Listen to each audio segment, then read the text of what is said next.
Muy buenas noches, mi amada Genezaret. Sean todos bienvenidos a este espacio maravilloso de los martes llamado Escuela de la Visión, el espacio en el que a través de cada clase o por medio de cada clase nosotros somos formados como discípulos y como miembros del cuerpo de Cristo. El día de hoy estoy muy feliz, estoy muy contenta porque vamos a comenzar una nueva serie de estudios, este nuevo ciclo de clases de la Escuela de la Visión, que como estamos acostumbrados cierra con la Cena del Señor. Por favor, estén pendientes siempre de eso. Este nuevo ciclo de estudios tiene por nombre ADN y hoy vamos a tocar un tema bastante interesante. Pero primero quiero conversar con ustedes acerca del propósito de esta serie, acerca de qué es exactamente lo que vamos a conversar y lo que vamos a estudiar martes a martes. El ADN es la molécula, o es el nombre de la molécula, que contiene las bases de nuestra información genética. Gracias a esta información que se combina perfectamente y que se ordena en cromosomas, nosotros podemos heredar nuestros rasgos físicos y ciertos rasgos en el carácter, además de que nuestro organismo contiene allí o allí está la información de todos los comandos para nuestro desarrollo. Entonces, ¿por qué esta serie o por qué hablaremos de ADN? Siempre vamos a estar empeñados, desde la Escuela de la Visión hasta el discipulado, hasta cada domingo, siempre vamos a estar empeñados en describir el carácter de Cristo como modelo a seguir y como aquello que debemos alcanzar. La estatura para la que estamos diseñados y predestinados a alcanzar. En esta serie vamos a estudiar por medio de la palabra algunos aspectos específicos que debemos compartir con nuestro Señor. Y estas características no solamente están relacionadas a lo físico, sino que, al comportamiento, a lo que es meramente visible, sino que también puede estar relacionada con ideas que tenemos que compartir con nuestro Señor, maneras de pensar, ya que nuestro Señor Jesús encarna nuestro paradigma de pensamiento. Además, esta serie también va a tener que ver con cierta posición que tenemos en Él, la posición de privilegio, la posición de realeza y todo lo que tiene que ver con el camino que Él nos ha pautado, uno de rectitud, uno de realeza, uno de justicia y de santidad. Entonces, ¿cuál es mi posición en Cristo? Que también tiene que ver mucho con el ADN que Él nos ha otorgado. Entonces, así como Jesús, nosotros somos reyes y sacerdotes. Así como Jesús, somos escogidos para una misión. Así como Jesús, tenemos rasgos en nuestro ser, en nuestra moral, en nuestras ideas, en nuestro carácter, rasgos arraigados a principios que son inquebrantables. Y por supuesto, en este caso debo aclarar que no podemos abrir el compás a la confusión. Nosotros sabemos que Jesús es el primogénito, que Él es la fuente, que Él es el principio, ¿ok? Él es el primogénito de toda la creación y Él mismo nos ha dado este camino elevado, pero también nos ha hecho participar. Y por eso también nosotros somos esta nación santa, también nosotros somos esos sacerdotes y también somos esos reyes, porque portamos los genes de nuestro Señor. Durante esta serie seremos sometidos a una prueba de ADN. Así podremos determinar nuestra ascendencia y saber si nuestra procedencia está siendo compatible con lo que somos. Comprobaremos si somos compatibles con nuestra ascendencia real. Compartir genes está directamente relacionado con todo aquello que nos hace ser y parecer familia de nuestros padres, hermanos, tíos o primos, y en todos los aspectos, ¿no? Así también compartimos genes con nuestro Señor, como lo comenté hace un instante. Y estos vínculos, debo acotar, que son más reales que los vínculos familiares o que los vínculos de sangre. Usted no determinó la nariz que tiene, usted la determinó, o usted determinó la forma de sus manos, o el color de sus ojos. No, todo vino en un código diseñado por Dios, por supuesto. La genética es de Dios. Todo vino en un código diseñado especialmente para que usted y yo, fuésemos irrepetibles. Así como nuestro mapa genético se hace evidente en nuestros rasgos, También tenemos herencia por parte de Dios y en nuestro espíritu se encuentra un código que nos permite dar evidencia del reino al que pertenecemos. Tal y como existe un parecido con nuestros padres naturales, así debe ser el parecido con nuestro Señor. Cuando dice la palabra en segunda carta a los Corintios 5:17, un versículo que no sabemos de memoria. De modo que si alguno está en Cristo, nueva criatura es. Las cosas viejas pasaron, he aquí, todas son hechas nuevas. Aquí se refiere a que hemos sido renovados y que dentro de nosotros está codificada la naturaleza de Dios. Sin Dios sería imposible parecernos a Dios. Sin Dios dentro de nosotros, si Él no hace el trabajo, se nos haría imposible. Con nuestros propios esfuerzos, créanme que no se puede. Una nueva genética ha de manifestarse ahora que somos nuevas criaturas.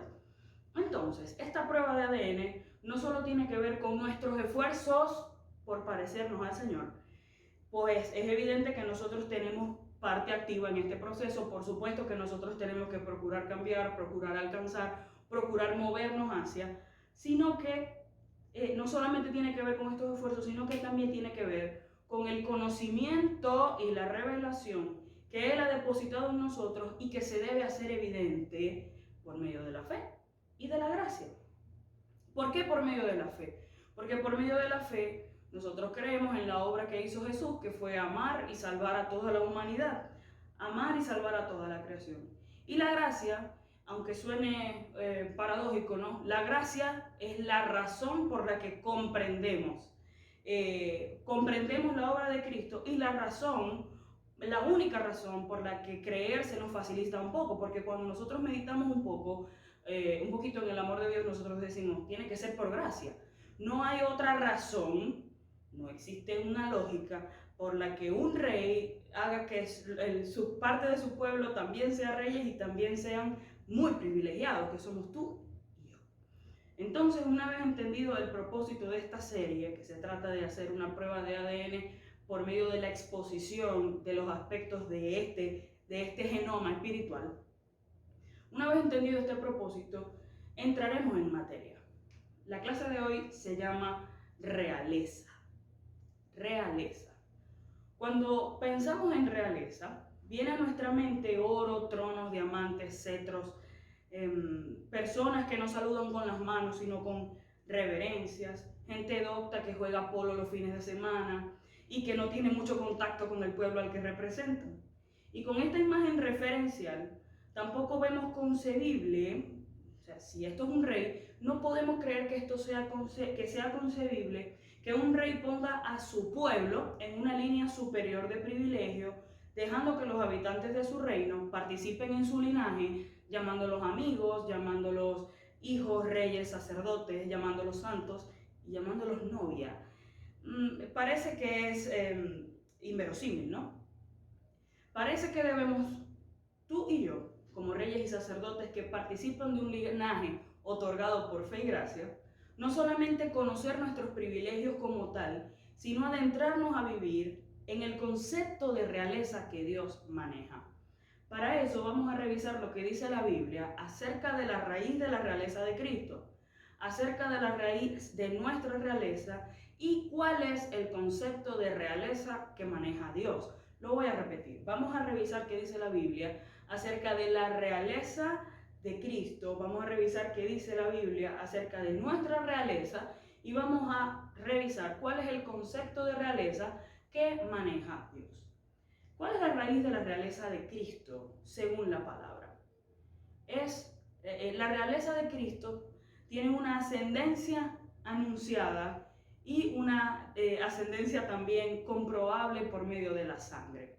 ¿Por qué yo digo ascendencia anunciada? Porque todos los profetas anunciaron al Mesías, anunciaron al que iba de venir. Entonces, en Cristo se cumplió todo lo que dijeron en los profetas. En Hechos, capítulo 3, del 18 al 21, vemos a Pedro dando un discurso en el pórtico de Salomón después de haber sanado a un cojo. Él estaba, creo que, con Juan.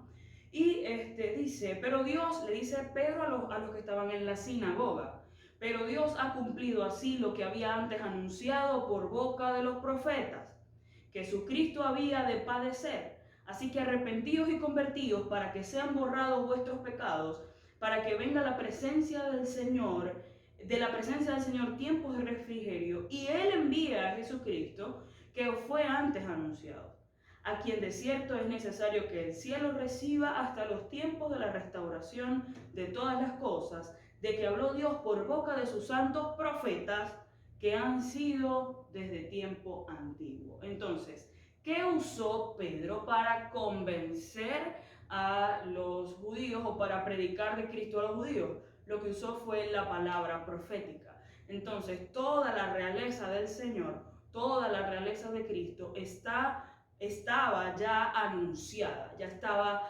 predicha. Isaías 11, del 1 al 2, voy a leer todos los versículos que voy a leer son Reina Valera, dice: saldrá una vara del tronco de Isaí y un vástago retoñará de sus raíces. Isaí es el padre de David. Y reposará sobre él espíritu de Jehová, espíritu de sabiduría e inteligencia, espíritu de consejo y de poder, espíritu de conocimiento y temor a Jehová. Así los invito a buscar en sus Biblias y a leer todo el capítulo 11, en el que Isaías describe toda prácticamente las señales que habría de tener el rey que vino, que es Jesús.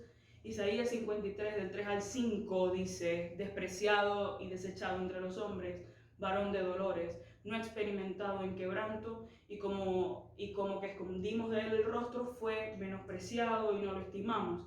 Ciertamente él llevó nuestras enfermedades y sufrió nuestros dolores. Y este versículo lo conocemos, estos versículos los conocemos muy bien. Mas él fue herido por nuestras rebeliones, molido por nuestros pecados. Allí está condensada las señales comprobables por parte de los profetas de la realeza de nuestro Señor.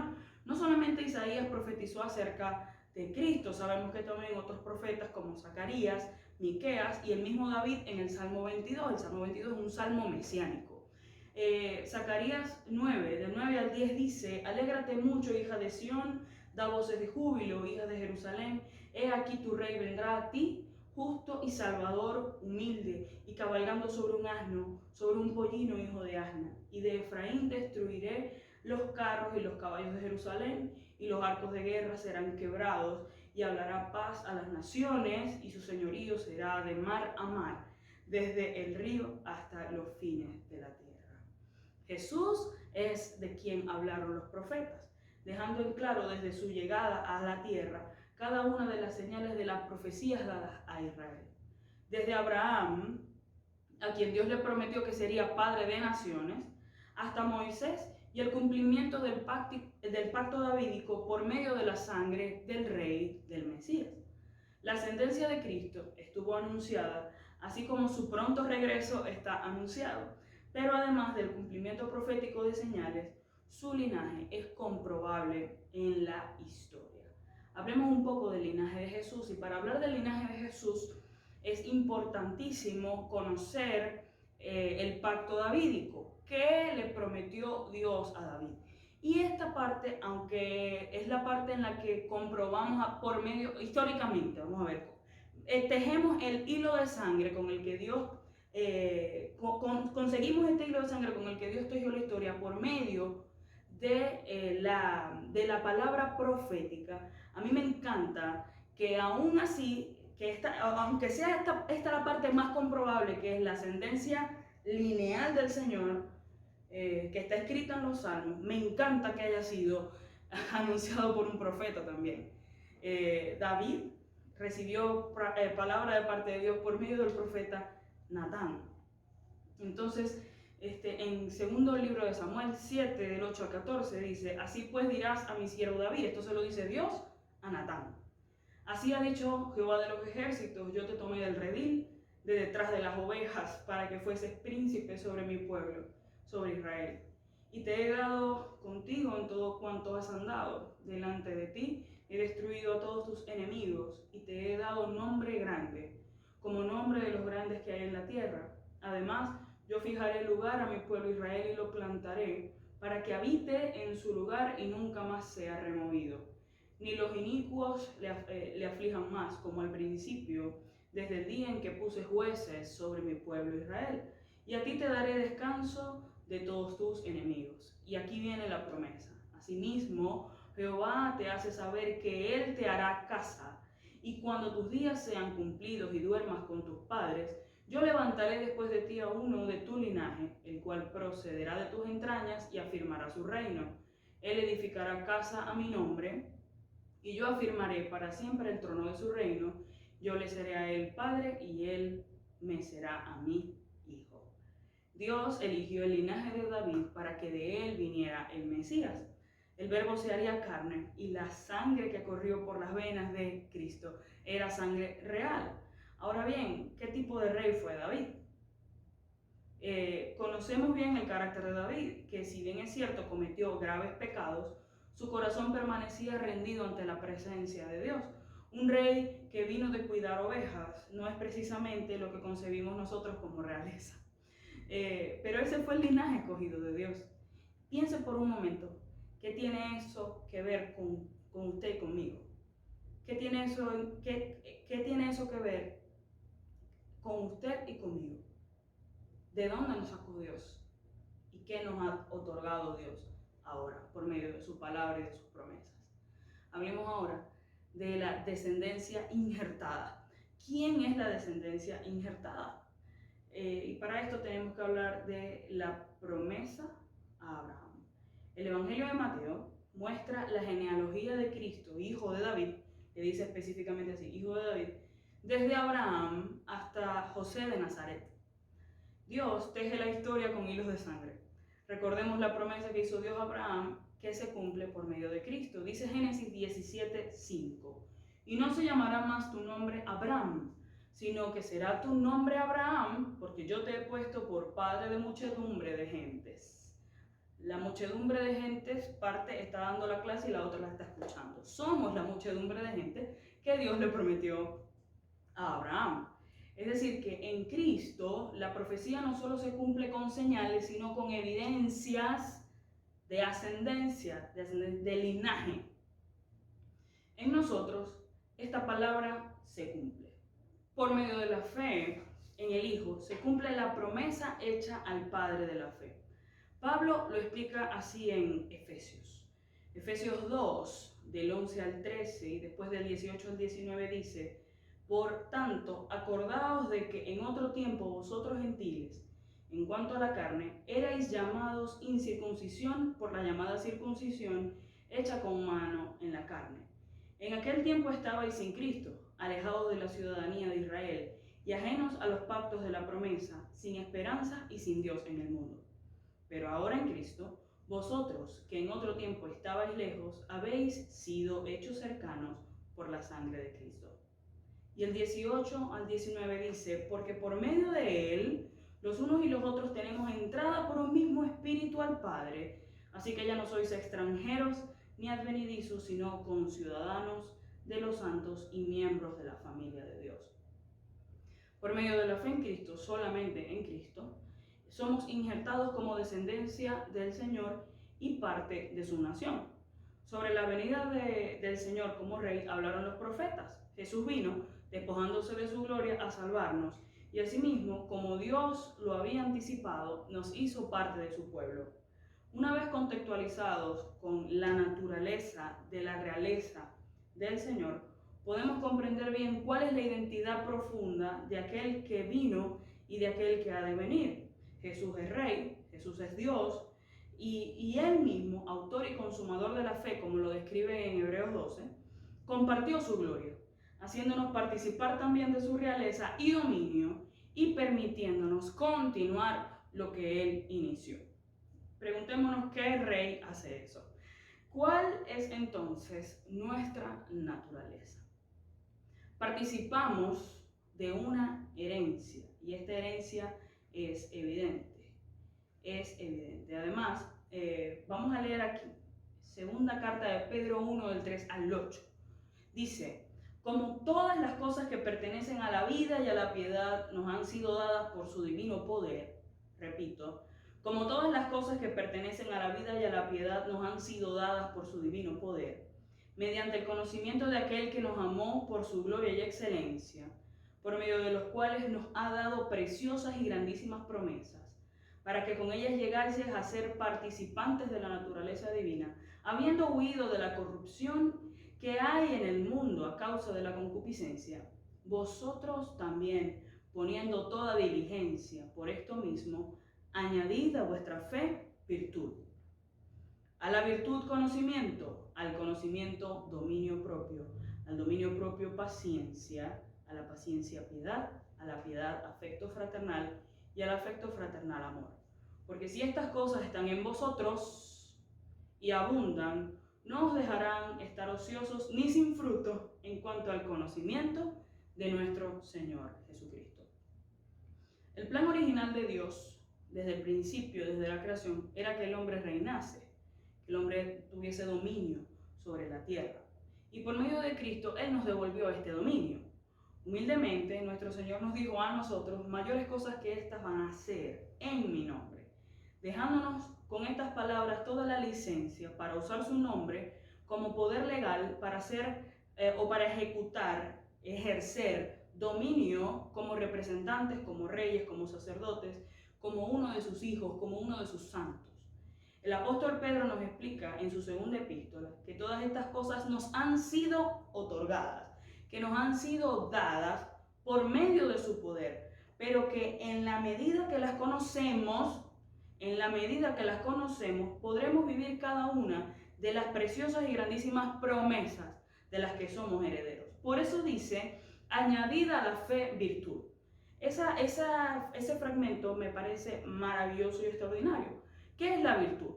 La virtud es la capacidad que tiene una cosa de producir determinado efecto positivo. Repito, la virtud es la capacidad que tiene algo de producir determinado efecto positivo.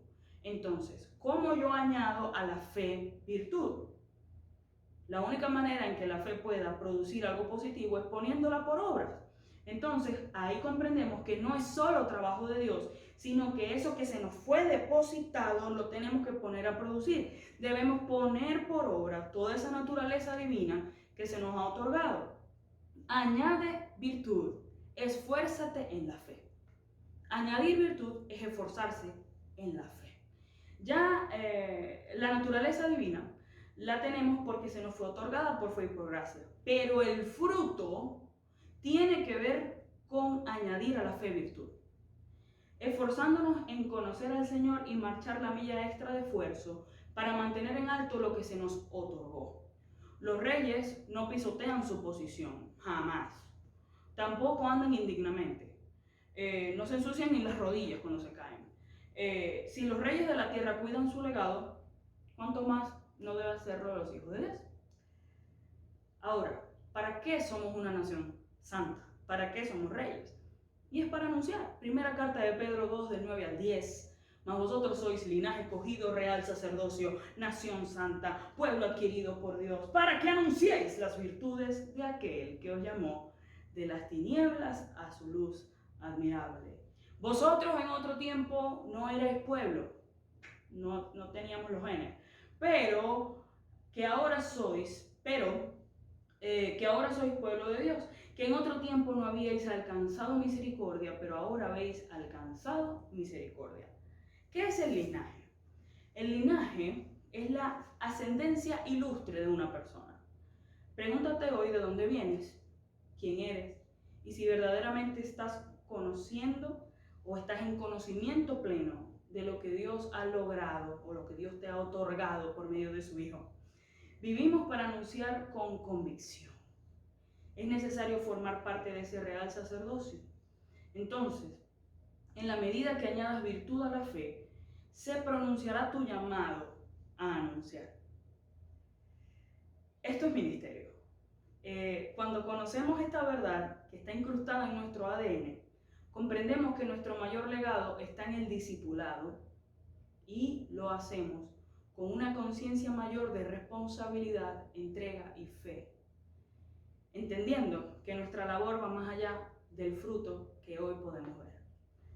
Por último, quiero cerrar los tres aspectos de esta enseñanza con el concepto de realeza que manejó Dios o que maneja Dios. ¿Recuerdan lo que Dios hizo con David? ¿De dónde lo sacó? Lo sacó del patio. Dios sacó a David del patio. Y ahora pensemos, lo que hizo Dios con María, cómo la dignificó y puso al Mesías en su vientre. Lo que hizo Dios ese día en Belén, cuando la esperanza del mundo nació en medio de paja y de animales y de pastorcitos. Parece que las respuestas de Dios no vienen envueltas en nuestras concepciones, sino que Él maneja sus propios criterios, unos criterios claros, unos criterios constantes, unos criterios que nos dejan sin aliento y que honestamente a veces nos hacen sentir un poco tontos. Porque pasa, es como que Dios, tú lo ves de una manera distinta, yo ahora me siento estúpido. Dentro de nuestro concepto de realeza, uno bien tonto, me gustaría mencionar algunas de las prohibiciones de los reyes y príncipes de este mundo. Estoy hablando de monarquía. Voy a hablar aquí de prohibiciones verdaderas, reales. Las investigamos y oh my god. Durante la cena nadie puede seguir comiendo si la reina ya terminó. Pero Jesús dio de comer a quien había de traicionarlo. Tienen prohibido mostrar afecto en público, pero Jesús mandó a orar en amor y andar en amor iba a ser la insignia de pertenecer a este reino. Si no eres miembro de la realeza, oiga bien, si no eres miembro de la realeza, no los puedes tocar. Jesús tocó a un leproso y fue tocado por una mujer impura, y de estas escenas tenemos varias en la palabra. Deben seguir un código de vestimenta estricto, pero el reino de Cristo no es acerca de comida ni bebida. Los apodos están prohibidos, pero Jesús llamaba a un par de hermanos, un tal Santiago y Juan, los hijos del trueno, para describir jocosamente, porque el Señor tenía un sentido del humor espectacular, para describir jocosamente su carácter, los hijos del trueno. La realeza no pueden ser regañados porque ellos hacen lo que ellos quieran. Y este punto lo dejaré al aire, nada más dejaré que le pregunten a Pedro si no puede ser regañado. Necesitamos conocer y familiarizarnos con el concepto verdadero de realeza. En esta clase vamos a tocar 6 aspectos, aunque hay más, de la realeza, pero en este reino, en nuestro reino. El primer aspecto es que el rey se despoja. Filipenses 2, del 5 al 11, está todo completo, pero yo voy a leer solo un fragmento. Dice: no estimó ser igual a Dios como cosa a que aferrarse, sino que se despojó a sí mismo, tomando forma de siervo, hecho semejante a los hombres. Una sabia mujer, una amiga mía, me dijo una vez que cuando tenemos seguridad de nuestra identidad, podemos tener el ego en el piso con tranquilidad, porque nada nos va a restar. Que yo tenga el ego en el piso no me resta mi valor. Entonces, sabemos esto, si sabemos nuestra identidad, podemos estar seguros en nuestra misión. Jesús no se aferró a que era 100% Dios para dejar de cumplir su misión. El Verbo se encarnó, y esta es una verdad clave que nos ayuda a mantener el equilibrio y nos enseña a ser desprendidos, no solamente en lo ministerial, sino en todo, desprendidos en todo, entendiendo que nuestro rey se despoja. El segundo aspecto es que el rey nace en un pesebre. Lucas 2:7 dice: y dio a luz a su primogénito y lo envolvió en pañales y lo acostó en un pesebre porque no había lugar para ellos en el mesón. Jesús no tenía los mejores recursos materiales al nacer. Y estoy segura que cuando creció aprendió el trabajo, el oficio de José, como lo dicta la tradición judía. Lo que tienes o no tienes no es una limitante para manifestar y ejercer tu realeza. Rodeado de animales y de paja, los ángeles igual vinieron a cantar en su nacimiento, tal y como lo hicieron el día que tú te acercaste al Señor. El tercer aspecto es que el rey se sujeta a Juan. Mateo 3, del 13 al 17, narra como el bautismo del Señor y como Juan decía: tú eres mayor, no te puedo bautizar. Y él se sujetó y dijo: me vas a bautizarme, yo me tengo que sujetar. Entonces, un rey no tiene problemas con reconocer autoridades. Cuarto aspecto: el rey camina de aldea en aldea. Lucas 8:31 dice: aconteció pues que Jesús iba por todas las ciudades y aldeas predicando y anunciando el evangelio del reino de Dios, y los dos se convierten. Ser rey no implica que harás tu labor cómodamente. Siguiente aspecto. Repito, ser rey no implica que harás tu labor cómodamente. Quinto aspecto, el rey lava los pies. En Juan 13 vemos esta escena en la que Jesús se ciñe una toalla y al terminar la cena de Pascua, lava los pies de sus discípulos. El rey es el que sirve. En este reino, el rey es el que sirve. Y el sexto aspecto es que el rey suple las necesidades. Juan 6.1 vemos el milagro de la multiplicación de panes y peces, la alimentación de los 5.000, porque ese milagro ocurrió 2 veces. Y allí Jesús vio una necesidad y la suplió con el buen manejo de los recursos que estaban en su mano. Entonces, un rey suple necesidades, pero también sabe administrar los recursos que tiene en su mano. Iglesia, ¿qué tienes en tu mano? Administralo para servir a otros y suplir necesidades. Mirar la necesidad, compadecerse y suplirla con lo que tienes. El rey se compadece, el rey come con publicanos, el rey comparte, el rey multiplica, el rey se preocupa por otros, el rey sabe cuándo hablar y cuándo callar, el rey es responsable, el rey defiende una causa, el rey sabe quién es. Solo cuando sabemos quiénes somos podemos dejar fluir nuestra identidad sin ningún tipo de impedimento. Concluyo con esto. Ahora que conocemos la raíz de la realeza de Cristo, nuestra participación en ella y el concepto de realeza que Dios maneja o el concepto de rey que Dios maneja, solo nos queda añadir a nuestra fe virtud y hacer evidente nuestro ADN. Este conocimiento nos hace un llamado al equilibrio, entendiendo que realeza equivale a ministerio y ministerio equivale a servicio. Ninguno de nosotros ve sus propios genes. Yo no puedo decir, estos son mis genes, no puedo. Solo puede ver las evidencias de ese código. ¿Ya? Yo veo que yo me parezco a mi madre. Puedo ver la evidencia de que me parezco a alguien. Lo mismo sucede con nuestra naturaleza en Cristo. Hagamos evidente nuestro ADN. Bendiciones, familia. Los amo.